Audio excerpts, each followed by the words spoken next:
순종의 보상이라는 제목으로 오늘 은혜 나누겠습니다. 신명기 14번째 시간입니다. 벌써 그렇게 되었죠. 이제 모세는 이제 가나안 정복을 앞둔 이스라엘 백성에게 설교를 하고 있는데요.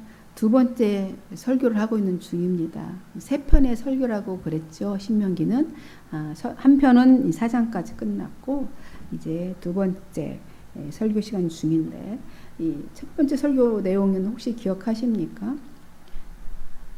아주 먼 옛날 광야 40년의 여정을 이렇게 회상했잖아요. 회상해 보면서 그것은 그 여정마다 고통 고난이 있었는데 이스라엘 백성들의 불신앙적인 그런 태도로 말미암은 것이다. 이게 모세가 딱 정리를 해주면서 이것은 무서운 하나님의 진노의 결과였다라고 심어주고 있었죠. 교훈했습니다. 그리고 여기까지 그럼에도 불구하고 올 수 있었던 것은 그럼에도 불구하고 끝까지 포기하지 않으시고 이끌어주시는 하나님의 신실한 은혜였다라고 강조하고 있죠. 아울러서 또한 역사를 주관하시는 이는 누구시라고요? 하나님, 여호와 하나님이심을 강력하게 설교를 통해서 선포하고 있습니다. 이 40년의 광야 여정에 대한 회상이 끝나자 이제 모세는 이어서 이제 그들이 받은 이제 율법을 회상합니다. 율법을 회상하면서 이제 새로운 세대에게 하나님의 법을 가르치는 이제 그 내용을 이어서 계속 설교를 통해서 가르치고 있습니다. 5장부터는 이제 그런 내용이 1편의 설교 내용이었어요. 정리가 됩니까? 예, 설교가 그렇게 해서 끝났고 이제 두 번째 설교 이제 5장부터 시작되는데 모세는 이제 광야 생활 중에 이제 시내산에서 하나님께로부터 받은 여러 가지 율법들이 있잖아요. 여러 가지 율법들이 있는데 그 율법의 핵심인 뭐를 강조했죠? 십계명. 5장 십계명을 강조하면서 선언하면서 두 번째 설교를 쫙 시작합니다. 그리고 이제 십계명을 받을 당시의 상황이 어땠는지 그 모습을 회상하죠. 그때 그들의 모습이 어땠는지 말했습니다. 십계명을 받을 때 어땠대요? 두렵고 아주 장엄한, 너무나 두려운 그런 장엄한 막 새카만 먹구름이 덮치고 아무튼 그 안에 으르렁쾅쾅 번개, 우레 같은 소리가 있었고 이런 모습을 직접 하나님의 임재의 모습을 목격을 했잖아요. 이스라엘 백성들이. 그것을 딱 본 다음에 하나님의 그 장엄하신 그 위험 앞에 두려움으로 직접 하나님 앞에 대면할 수가 없어서 다 엎드리게 되었답니다. 그렇게 되었었어요. 그것을 회상했습니다. 그래서 그 백성들이 어떻게 말했냐면 이제 모세에게 얘기하는 거죠. 하나님과 자신 사이에 중재자를 좀 세워달라. 너무 두려워서 하나님 앞에 우리가 직접 나갈 수 없겠노라. 중재자 좀 세워주세요. 모세에게 이렇게 요청을 했다는 겁니다. 그 당시 너희들이 그렇게 했다. 이렇게 이제 모세가 설교를 통해서 회상하며 설명하고 있는 거죠. 이 요청을 하나님께서는 그래서 어떻게 여기셨다고요? 합당하게. 너희들의 그 이스라엘 백성들의 그 요구를 합당하게 여기셨고, 그래서 모세를 자신과 이스라엘 백성 사이의 중재자로 하나님이 삼으셨다. 이 얘기를 분명히 짚고 넘어가고 있습니다. 모세가. 그래서 모세를 원망하고 심지어 이제 모세를 어떻게 죽이려고까지 했지 않습니까? 그들이 했던 이스라엘 백성들이 이제 하나님의 영광과 그의 위엄을 목격한 후에는 모세를 중재자로 삼아달라고 요청을 하고 있습니다. 그들은 죄로 인해 두려움이 찾아왔기 때문에 그래요. 두려움이 찾아오기 때문에 하나님을 대면할 수가 없는 겁니다. 하나님과 직접 대면할 것을 스스로가 거부한 거예요. 백성들이. 우리는 하나님 앞에 나갈 수가 없겠노라. 중재자를 제발 세워달라. 너무 두렵고 무서워서 못 가겠다.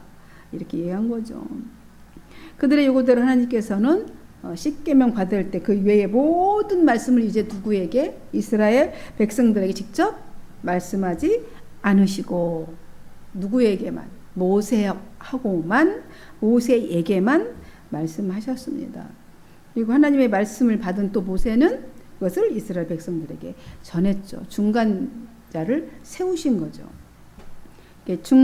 중재자로서 중보자로서의 모세의 모습 자신을 그렇게 증거하고 있습니다. 설교를 통해서. 사실 지금 어떻게 보면 저희 설교자들도 그런 하나님의 말씀을 공부해서 대신 전해주고 있는 것이죠. 들을 수 있도록. 태초에는 어땠습니까? 인간과 하나님 사이에 중재자가 있었습니까? 없었습니다. 그죠? 아담아 직접 하나님께서 찾아오시고 부르셨어요. 직접 대화를 했어요. 하나님께서. 그런 관계였어요. 친밀한 관계. 하나님께 직접 찾아오셔서 말씀하시고. 그런데 아담이 하나님의 명령에 불순종했잖아요. 선악을 알게 하는 나무를 먹지 말라. 그거 하나 명령을 했는데 그거 안 지켜서 먹었잖아요. 아담은 그래서 그렇게 하나님의 말씀에 불순종함으로 해서 하나님께서 찾으셨는데 숨으라고 하지 않았어요. 스스로 본인들이 나무 뒤에 숨었죠. 하나님이 찾으시는데 어디냐 두려워서 숨고 말았습니다. 하나님의 목소리를 듣고 두려워서 숨었어요. 그 후로 인간에게는 죄에 오염된 인간에게는 하나님의 말씀이 두려워요. 죄가 있는 인간은 하나님의 말씀이 듣기 싫어요. 두렵습니다. 하나님 만나는 게 두렵고 안 만나고 싶어요. 이게 죄성 때문에 그렇습니다. 두려움이 되고 말았어요. 하나님의 말씀이. 하나님과 사람 사이에 맺어진 이런 직접적인 관계가 이제 단절되고 중보자가 이제 필요하게 된 것이죠. 오늘 이 모세가 그렇게 등장하고 있습니다. 율법 이전 시대에도 사람들은 여전히 죄 가운데 살았습니다. 아담 이후부터 모세까지. 그죠? 죄 가운데 살았어요. 그러나 법이 없었기 때문에 죄로 여기지 않아. 이게 죄다라고 그런 인식이 없었던 거죠. 법을 어기고도 법이 없었기 때문에 그게 죄인지 몰랐던 것이죠. 하지만 그때에도 하나님과 직접적인 그 죄 때문에 만날 수 없었는데 그런 시대에도 하나님과 직접적인 관계를 가졌던 인물들은 있었습니다. 물론 그런 사람들은 아주 극소수였죠. 어떤 사람들이 있었습니까? 에녹이 있었죠. 하나님과 직접 대화한 에녹이 있었고, 욥이 있었고, 그렇죠? 아브라함 찾아오셨잖아요. 하나님 찾아와서 직접 대화를 했던 사람들이 있습니다. 아주 극소수에 지나지 않았지만 모세 이전에 이런 훌륭한 그런 하나님 직접 찾아온 직접적인 관계를 맺었던 그런 인물들이 있었던 것입니다. 이들은 모두 하나님으로부터 의인, 당대의 의인이라 인정함을 받은 신실한 믿음의 소유자였던 것이죠. 이제 모세는 두려워하는 이스라엘을 위해서 하나님의 율법을 이제 선포하는 중보자였고요. 복음에 이제 였다라 한다면 이제 복음의 중보자는 누구겠습니까? 예수 그리스도이잖아요. 그렇게 모세가 두려워하는 이스라엘 백성들 사이에 중재자였고 이제 이 모습은 무엇을 얘기하는 거냐면 예수 그리스도의 중보자의 예표를 상징하고 있는 것이죠. 예표가 되고 있는 것입니다. 하나님의 말씀을 지금 선포하고 있잖아요. 율법을 선포하는 중보자 모세. 하지만 여러분, 하나님께서 비록 모세를 이스라엘의 요구대로 이렇게 중재자로 인정을 해 주셨어요. 하나님께서. 그렇지만 모세도 인간이에요. 하나의 인간이고 불완전한 중재자였다는 것이죠. 온전한 중재자는 예수 그리스도이십니다. 어쨌든 하나님께서 십계명을 주실 때 백성들이 모세에게 하는 말을 들었다. 오늘 28절에 그렇게 얘기했죠. 그러니까 백성들이 다 하나님이 지켜보고 있는 거예요. 다 너희들이 무슨 말을 하고 있는지 내가 다 들었다. 우리의 대화 속에서 너희가 어떻게 얘기하고 있는지를 내가 다 듣고 있다. 하나님은 다 듣고 계시죠. 그리고 모세에게 이렇게 말씀하십니다. 백성들의 말이 옳다. 그네들의 주장이 다 듣고 계시면서 그네들의 말이 옳다. 백성들이 그들이 항상 이 같은 마음을 품어서 나를 경외하며 두렵고 떨리는 마음으로 하나님 앞에 죄가 있어서 못 가겠다고 한 건 옳다라는 거예요. 그래서 그런 두렵고 떨리는 마음을 항상 이런 마음을 너희들이 그렇게 품어서 나를 경외하며 내 모든 명령을 지켜면 좋겠다는 거예요. 지켜서 그들과 그의 자손들 모두가 다 영원히 복받았으면 좋겠다. 이게 하나님의 마음이에요.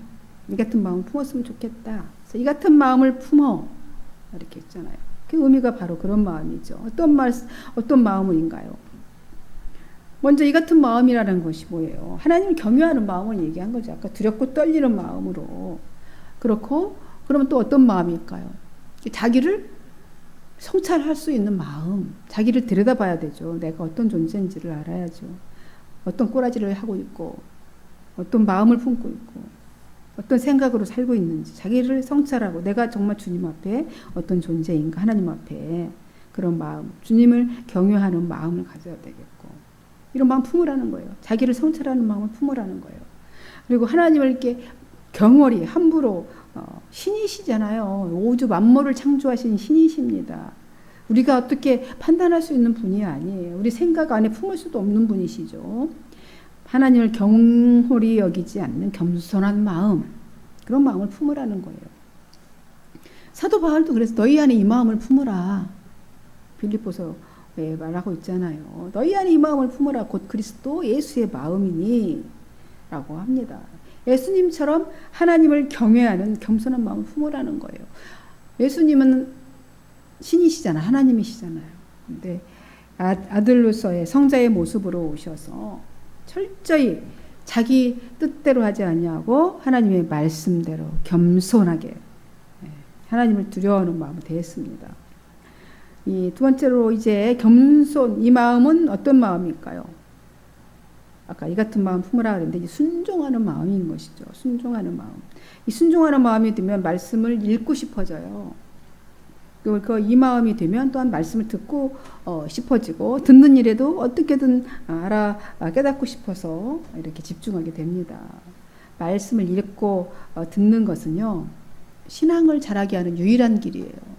뭐 다른 것이 없어요. 말씀을 읽고 듣고 하는 것은 신앙 자라게 하는 유일한 길이란 것입니다. 그러므로 그 말씀을 삶에 적용하려고 애쓰게 되는 거예요. 우리가 말씀이 들어가야 말씀대로 살 수가 있는 거죠. 듣고 읽고 하려고 하는 거고 그걸 적용하고 이 땅에 살아가려고 애쓰게 되는 겁니다. 하나님은 항상 이 같은 마음을 품고 사는 자를 향하여서 뭐라고 얘기합니까? 그와 그의 자손이 영원히 복받기를 원하노라 이렇게 축복하십니다. 주님은 막 축복을 주시기를 막 원하세요. 어떻게든지 어떤 건을라도 하나님이 자신을 향하여서 올 때에 복 주시기를 원하십니다. 따라서 하나님의 백성들은 항상 하나님을 두려워하는 마음으로 하나님의 계명을 지키고자 하는 그런 마음을 품고 있으라는 거예요. 그리고 뭐 좌로나 우로나 막 이랬다 싶어 좌로나 우로나 치우치지도 말 오직 자기 나름대로 막 말씀을 이렇게 해석하고 저렇게 해석하면 안 되겠죠. 좌로나 우로나 치우치지도 말고 그냥 하나님께서 말씀하신 그 명령대로 그렇게 하라는 겁니다.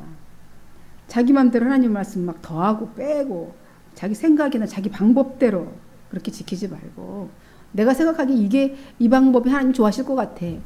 말씀은 그렇게 하지 않고 있는데 그렇게 내 방법대로 지키려고 하지 말고 하나님의 방법에 맞게 지키라고 하시는 겁니다. 그렇게 지키며 살라는 겁니다. 이것이 영원히 복받는 길이니까 너희들 그렇게 복받아라 하나님이 말씀하십니다. 사도 요한이 말하기를 이러잖아요. 이 계시록에서 이 예언의 말씀을 읽는 자가 복이 있고 듣는 자가 복이 있고 지키는 자가 복이 있다. 1장 3절에서 이렇게 말합니다. 저와 여러분도 뭐 당대 지금 이 당대뿐만 아니라 대대손손 영원히 이 복을 받아서 신앙의 좀 명문가가 되었으면 좋겠습니다. 영원히 다른 어떤 것보다도 이 신앙의 명문가가 되면 대대손손 이어져 내려갑니다. 여러분 하나님을 사랑하고 경외하는 일은요 한 세대에서만으로 끝날 것이 아니에요. 대대로 이루어져야 될 규례이며 법도인 것입니다. 신앙은 우리 일직선이에요. 기독교 그죠? 신앙관이 일직선입니다. 시작이 있고 끝이 있어요. 뭐 이거 아니에요. 은혜가 아니고 시작이 있고 끝이 있습니다. 이게 그래서 영원히 이어져가는 겁니다. 대대로 그래서 자손 대대로 이어져가 이것이 가장 큰 복이잖아요. 규례이고 법도인 것입니다. 자녀에서 손자에게로 또 하나님을 경외토록 해야 함을 우리가 말씀하고 있는 거예요. 지금 하나님께서. 너의 씨를 통해서 대대손손 아브라함의 씨에서 이삭으로 야곱으로 이렇게 내려져 오듯이 신앙의 대가 대대로 이렇게 이루어져 가도록 말씀하고 있는 겁니다. 그래서 끝까지 하나님의 법이 주님 딱 세상 정말 쪽 낼 때까지 그것이 이어져 가기를 바라고 있습니다. 우리를 통해서 부모가 자식에게 하나님을 경외하게 하는 것은 가장 효과적인, 그렇게 할 수 있도록 하는 가장 효과적인 방법은 말씀대로 사는 것을 내가 보여주는 거겠죠. 내 삶의 모습을 보여주는 겁니다. 결코 쉽지 않죠. 앞으로 내 자녀들이 이제 태어나게 되면 내가 신앙의 모습을 자식에게 그대로 보여줘야 되는 거예요. 나를 보고 그죠? 결코 쉬운 일은 아니겠죠. 그래서 오늘 훈련되지 않는 사람의 내일은 준비와 훈련이 덜 되어 있는 사람일 것이다 라고 누가 이렇게 말했어요. 바로 오늘 경건의 훈련이 되지 않으면 내일은 더 경건하기가 쉽지 않다는 거죠. 경건 훈련하기가 더 쉽지 않아요. 오늘 안 돼 있는 내일 될 리가 없잖아요. 오늘이 이어져서 내일까지 가는 겁니다. 혹여 나의 삶이 자녀의 신앙을 방해하는 것은 아닌지 생각해 보게 됩니다. 하나님께 충성하고 열심인 사람들이 자칫 범하기 쉬운 잘못이 있어요. 그죠?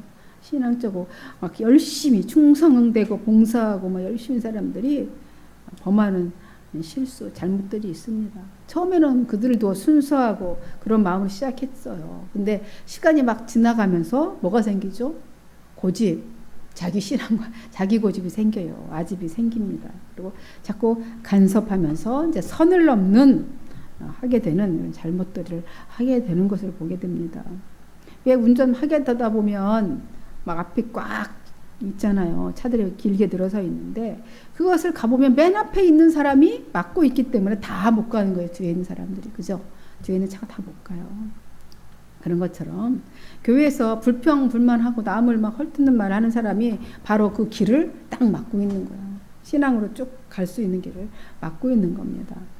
신앙이 자라지 못하도록, 하나님의 뜻을 이루지 못하도록 그 길을 방해하는 것입니다.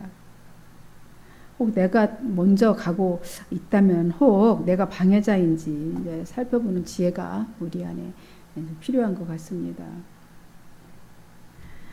터주는 사람인지 길을 막고 있는 사람인지 조심스럽게 자기 삶을 살피고, 그래서 신앙은 자기 성찰이 아주 중요한 거죠. 기도라는 게 자기 성찰인 거죠. 기도, 하나님 앞에서 나를 들여다보는 거예요. 나 그렇게 조심스럽게 내가 방해자인지 살피는 지혜, 조심스럽게 삶을 살피고 나는 신앙의 모델이 되어야 하지 않겠나, 나는 신앙의 모델이 되어야 한다는 거룩한 부담감, 그런 마음으로 이렇게 생명의 길로 가는 안내자가 우리는 다 되어야 되겠습니다. 하나님께서는 특별히 이제 선택한 이스라엘 백성들에게 명령과 규례와 법도를 주셨습니다. 이 법은 질서잖아요. 법은 질서예요. 법은 질서이고 하나님의 공의의 표현이죠. 법을 주신 것은 질서를 잡기 위한 것이고 하나님의 공의, 그죠? 정의를 드러내기 위한 표현인 것이죠. 지키면 복이고 어기면 화가 되는 거죠. 하나님을 믿는다는 것, 하나님을 믿는다는 것은 바로 이 법들, 이 계명들을 지키고 순종하는 것이 아니겠습니까? 그러면서 거기에 대한 보상을 주는, 마땅함에도 불구하고 거기에 대해 순종에 대해서 보상을 주시겠다는 거죠. 오늘 그랬잖아요. 내 날이 길리라 장구하리라. 6장 2절에 내 날이 장구하게 하기 위한 것이다. 이렇게 한 이유가 법을 주시고 모세가 이렇게 해석을 해주고 있습니다. 내 날이 장구하리라. 복되고 평화로운 그런 생명을 누려서 장수하게 될 것이다. 길게 병상에 누워서 길길대며 오래 살면 그건 복이 아니죠, 그죠? 내 날이 평화로운 생명을 누려 장수할 것이다라는 겁니다. 이 계명에서도 10계명 2계명에서도 그거를 보장해 줬잖아요. 나를 사랑하고 내 계명을 지키는 자에게는 언제까지? 선대까지 은혜를 베풀 것이니라 그렇게 했습니다. 또 약속의 땅 가나안에서 네가 어떻게 돼요? 크게 번성하리라. 크게 번성하리라 말씀하고 있습니다. 너와 내 자손이 복을 받아서 내 하나님 여호와께서 내게 주시는 땅에서 한없이 오래 살리라. 이렇게 말씀하고 있습니다. 이게 뭐에 대한 축복이라고요? 보상이라고요? 순종에 대한 보상이라는 것입니다. 하나님께서 이렇게 계명을 주시면서 순종하라고 하시는 거예요. 법을 줬는데 안 지키면 감옥 가죠. 이 세상 법은 그죠? 안 지키면 감옥 가는 거예요. 순종하면 이제 보상이 주어진다는 거죠. 내 방법대로 최고의 것을 드리는 것이 아니라 내 방법대로 나는 최고의 것을 드렸어. 내 방법대로. 그것이 아니라 하나님의 뜻대로 순종하라는 겁니다. 하나님의 뜻대로. 그러니까 늘 물어야 되겠죠. 기도를 해야 되겠죠. 순종이 그래서 제사보다 낫다고 사무엘이 사울을 향해서 아주 뼈 있는 충고를 했잖아요. 자기 뜻대로 자기는 좋은 기름진 거와 싱싱한 거 잡아서 제사 드렸다고 자랑스럽게 말했어요. 당신이 늦게 왔잖아요. 제사장이 지각하고 말이야. 근데 이제 그렇게 말하면서 자기가 먼저 왕이니까 내가 드려도 되지. 딱 한마디 한 거잖아요. 순종이 제사보다 낫습니다. 그렇게 했듯이 순종하는 자에게는 자신뿐 아니라 후손에 이르기까지 복이 흘러가게 하겠다는 하나님의 신실하신 약속이십니다. 법을 주신 것만으로도 축복이고 영광이잖아요. 하나님 하늘의 법을 우리 인간에게 주셨어. 그러면 영광인 거죠. 주신 것만으로도. 근데 그것을 순종하고 마땅히 해야 되는 순종이지만 그렇게 순종하면 이뻐서 보상을 주시겠다고 약속하시는 거 아니겠습니까? 우리 사랑하는 한마음교회 아름다운 성도 여러분, 순종의 복을 우리 다 누립시다. 기도하겠습니다. 아멘. 하나님 아버지 감사합니다. 오늘 주님이 주시는 말씀을 받았습니다. 주님, 말씀이 이쪽 귀에서 저쪽 귀로 흘러가는 것이 아니라 마음의 심령에 우리 영혼에 새겨지는 말씀이 되게 하시고 주님의 말씀을 따를 때 주어지는 축복들이 얼마나 어마어마하고 대단한 건지 오늘 분명하게 말씀해 주십니다. 주님, 우리 연약한 모습이지만 이 약속을 붙잡고 그것을 기대하며 우리가 살아갈 때에 능력 있지 않겠습니까? 주님, 그렇게 우리가 살아갈 수 있도록 저희들을 강권하여 주옵소서.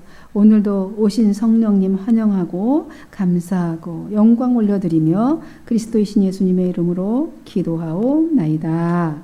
아멘.